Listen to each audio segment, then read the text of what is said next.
کراچی کے اہم شاہراہوں پر آئے روز ڈمپروں سے شہریوں کے اموات پر گورنر سندھ کامران ٹیسوری کا صبر جواب دے گیا۔ کامران ٹیسوری بلبلا اٹھے اور بولے کہ ٹریفک پولیس کی نااہلی کی وجہ سے ڈمپروں کو اہم شاہراہوں پر کھلے عام اجازت دی گئی ہے کہ وہ شہریوں کو موت کے گھاٹ اتار دیں۔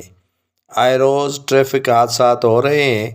یہ شہری یا شہر لاوارث نہیں ہے، ہم اس شہر کے وارث ہیں۔ اگر پولیس نے ان ڈمپروں کو غیر قانونی طور پر جو چل رہے ہیں روکنے کی کوشش نہیں کی تو وہ خود سڑکوں پر نکل کر ان ڈمپروں کو روکنے کی کوشش کریں گے۔